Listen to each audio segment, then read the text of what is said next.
بسم اللہ الرحمن الرحیم۔ لاسٹ سبق میں یہاں تک ہو چکا تھا، اب کفر اور شرک کا بیان چل رہا ہے۔ کفر اور شرک کو سمجھنا بہت ضروری ہے۔ اگر آپ اسلام لاتے ہیں، ایمان لاتے ہیں، تو آپ کو سب سے پہلے کفر اور شرک کو سمجھنا ضروری ہوگا، اس لیے کہ قیامت کے دن اللہ تبارک و تعالی ساری چیزوں کو، سارے گناہوں کو معاف فرما دیں گے، لیکن ایک کفر ہی ہے اور شرک ہی ہے جس کو اللہ تعالیٰ کبھی نہیں معاف کریں گے۔ اس کا ٹھکانہ صرف اور صرف جہنم ہے اور وہ کبھی نہیں نکلے گا اس سے، تو اس کو آپ کو سمجھنا ضروری ہوگا۔ تو چلیے اس کو سمجھتے ہیں۔ سوال: کفر اور شرک کسے کہتے ہیں؟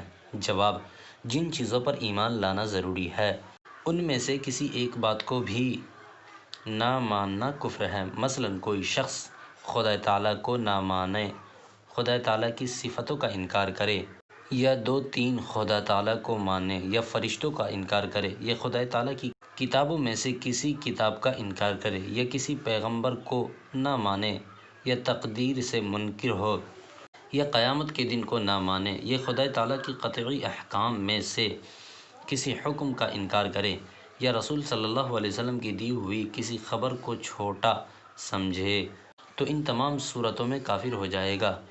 اور شرک اسے کہتے ہیں کہ خدا تعالیٰ کی ذات یا صفات میں کسی دوسرے کو شریک کرے۔ سوال: خدا تعالیٰ کی ذات میں کسی کو شریک کرنے کا کیا معنی ہے؟ جواب: ذات میں شرک کرنے کے معنی ہے کہ وہ 3 خدا کو ماننے لگے، جیسے عیسائی 3 خدا کو ماننے کی وجہ سے مشرک ہے، اور جیسے آتش پرست 2 خدا ماننے کی وجہ سے مشرک ہے، جیسے بت پرستی بہت سے خدا مان کر مشرک ہوتے ہیں۔ سوال: صفات میں شرک کرنے کا کیا معنی ہے؟ جواب: خدا تعالیٰ کی صفت کی طرح کسی دوسرے کے لیے کوئی صفت ثابت کرنا شرک ہے، کیونکہ کسی مخلوق میں خواہ وہ فرشتہ ہو یا نبی ہو، یا ولی ہو یا شہید ہو، یا بزرگ ہو یا امام ہو، خدا تعالیٰ کی صفتوں کی طرح کوئی صفت نہیں ہو سکتی۔ سوال: شرک میں فی الصفات کتنے قسمیں ہیں؟ جواب: بہت سی قسمیں ہیں، یہاں ہم چند قسموں کا ذکر کرتے ہیں۔ نمبر 1: شرک فی الوقت، یعنی خدا تعالیٰ کی صفت قدرت کسی دوسرے کے لیے ثابت کرنا۔ مثلا یہ سمجھنا کہ فلاں پیغمبر یا ولی یا شہید وغیرہ پانی برسا سکتے ہیں، یا بیٹا بیٹی دے سکتے ہیں، یا مرادیں پوری کر سکتے ہیں، یا روزی دے سکتے ہیں، یا مارنا جلانا کے قبضے میں ہے، یا کسی کو نفع نقصان پہنچانے پر قدرت رکھتے ہیں، تمام باتیں شرک ہے۔ نمبر 2: شرک فی العلم، یعنی خدا تعالیٰ کی طرح کسی دوسرے کے لیے صفت علم ثابت کرنا۔ مثلا یوں سمجھنا کہ خدا تعالیٰ کی طرف سے فلاں پیغمبر یا فلاں ولی وغیرہ غیب کا علم رکھتے تھے، یا خدا تعالیٰ کی طرح ذرہ ذرہ انہیں علم ہے، یا ہمارے تمام خیالات سے واقف ہے، یا دور نزدیک کی چیزوں کی خبر رکھتے ہیں، تو یہ سب شرک فی العلم ہے۔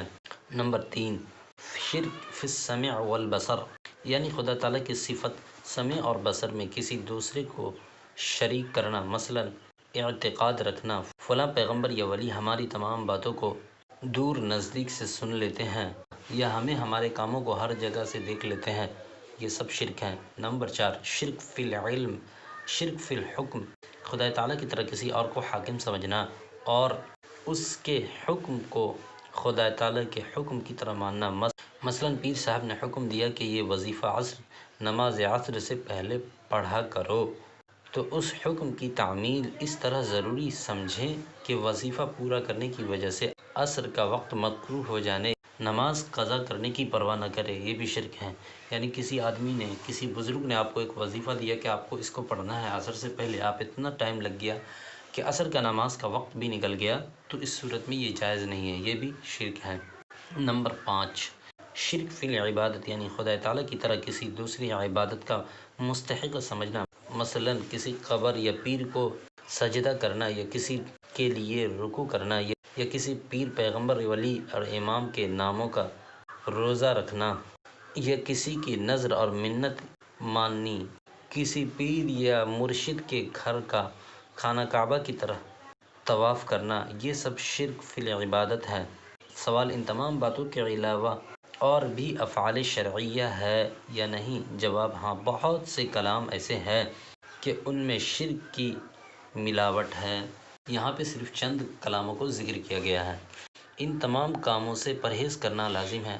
وہ کام یہ ہے: نجومیوں سے غیب کی خبریں پوچھنا، پنڈت کو ہاتھ دکھانا، کسی سے فالک کھلوانا، چک چک یا کسی اور بیماری کو چھوٹ کرنا، یہ سمجھنا کہ ایک کی بیماری دوسرے سے لگ جاتی ہے، تعزیہ بنانا، علم اٹھانا، قبروں پر چڑھاوا چڑھانا، نذر نیاز گزارنا، خدا تعالیٰ کے سوا کسی کے نام کی قسم کھانا، تصویریں بنانا یا تصویروں کی تعظیم کرنا، کسی پیر یا کسی ولی کو حاجت رواں مشکل کشا کہہ کر پکارنا، کسی پیر کے نام کی سر پر چوٹی رکھنا یا محرم میں اماموں کے نام کا فقیر بنانا، قبروں پر میلہ لگانا وغیرہ۔